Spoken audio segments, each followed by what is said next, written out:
Yo, YouTube, we do it all straight from the garage. Got another one for you. 2017 Jeep Sahara Wrangler, or Wrangler Sahara Limited.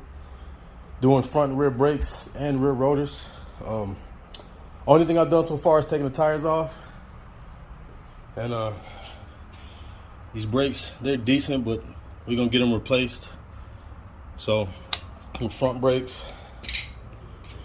And there's a rear rotor. If you look at it, you can kind of see it's got lines to it. Now we could get it turned, but I'm not sure it has enough tolerance to turn it completely, so we're just gonna go ahead and replace them. First thing I want to do though, I'm gonna pull this cap off, so when I press the calipers in, the pressure will push the fluid back up into the reservoir without messing nothing up. And then I got two, looks like 13mm bolts right here. So I'm just gonna release the bottom one fully. I'll break the top one, lift it up, pull the brakes out. So I'll be right back. All right, y'all, so what I got here, I got a pair of needle nose vice grips, and of course I got my 13mm socket and ratchet.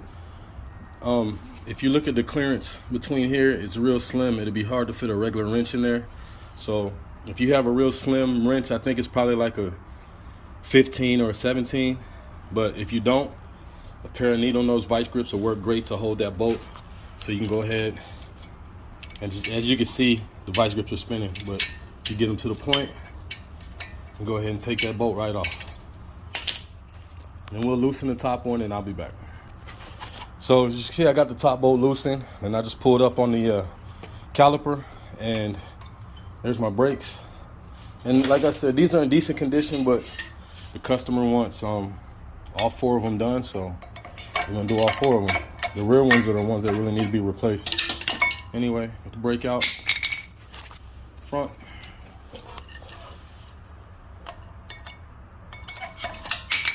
And the rear.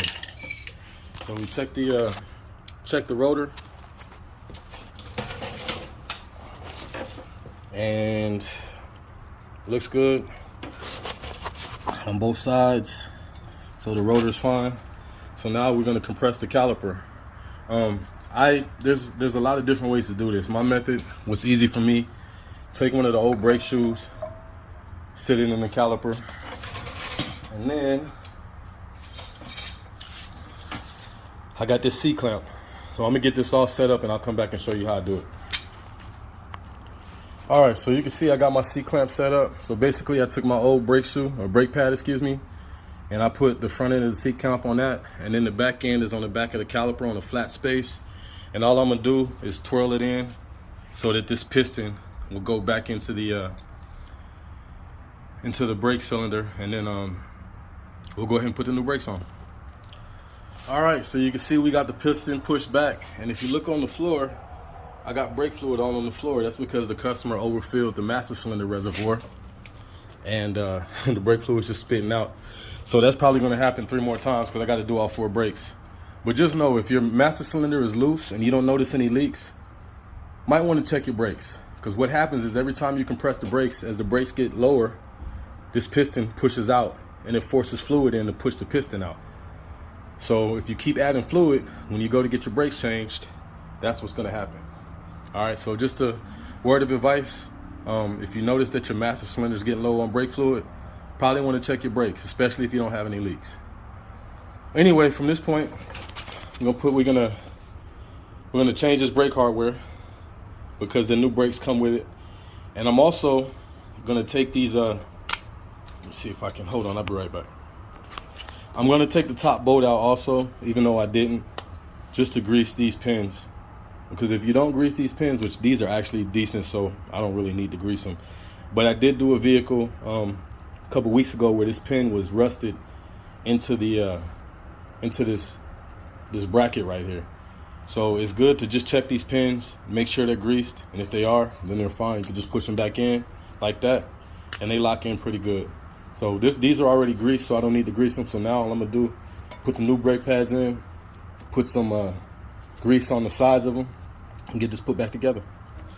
Okay, as far as replacing the hardware, now some of these will have a metal piece that'll go all the way around the the rotor.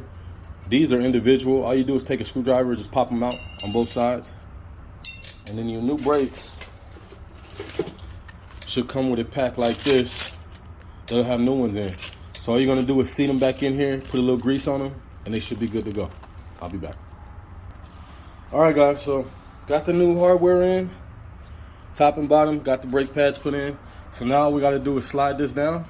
We already compressed the piston, and slide that bottom one in, and boom, front brakes are done.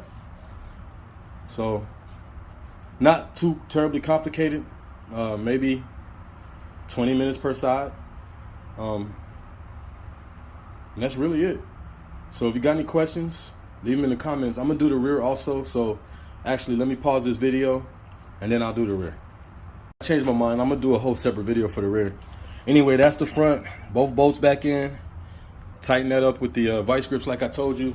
As you can see, we pushed the piston back. You can see there's a little clearance between the brake and the piston.